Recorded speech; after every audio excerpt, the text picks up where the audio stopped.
Les investisseurs réclament près de 300 millions de FCFA à l'entrepreneur web Ulrik Ngwegang. Cela représente l'argent investi dans plusieurs projets portés par ce jeune Camerounais très populaire au niveau de la toile. Nous annoncions il y a quelques jours la mise aux arrêts de l'entrepreneur web Ulrik Ngwegang. Ce dernier a passé 2 jours dans la cellule de la police judiciaire du littoral avant de recouvrer la liberté mercredi dernier en soirée. Il est poursuivi pour escroquerie.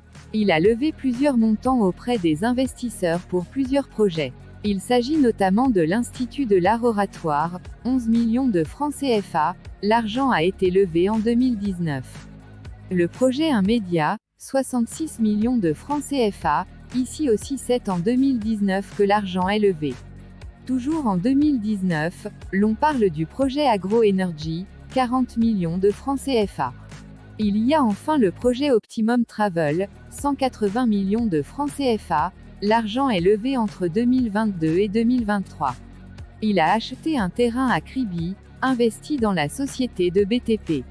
Selon une source proche du dossier, les investisseurs accusent Ulrik Ngwegang de malversation financière. Il lui est reproché de se servir de l'argent des investisseurs sur des projets qu'il présente pour effectuer des placements personnels.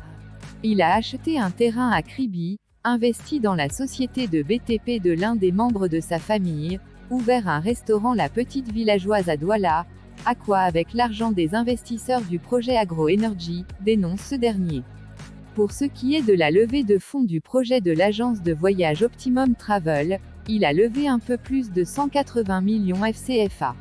Mais pour faire main basse sur cette somme, il a fait croire aux investisseurs tantôt qu'une société de droit mauricien a promis investir 20 millions d'euros dans son pseudo-projet, tantôt Afriland First Bank agence de Bonanjo allait lui apporter un financement conséquent, poursuit notre source. Une assemblée générale ordinaire pour présenter son rapport de gestion. C'est fort de ce qui précède que ce dernier a levé cette somme auprès des Camerounais, dont 75% sont de la diaspora. Certains sont désignés comme associés la société par action simplifiée qu'il a constituée sans que les noms et prénoms de ces derniers aient été inscrits dans le registre de commerce et du crédit mobilier. En plus, il n'a jamais modifié les statuts de cette société pour introduire les noms et prénoms des personnes qui sont devenues ses associés. Les investisseurs reprochent en outre à Ulrik Ngwegang de n'avoir jamais convoqué une assemblée générale ordinaire pour présenter son rapport de gestion, encore moins les états financiers de cette société. Il a d'ailleurs reconnu les faits qui lui sont reprochés pendant ses auditions, ajoute notre source. Ulrik Ngwegang sur son compte Facebook annonce qu'il fera le point sur son incarcération.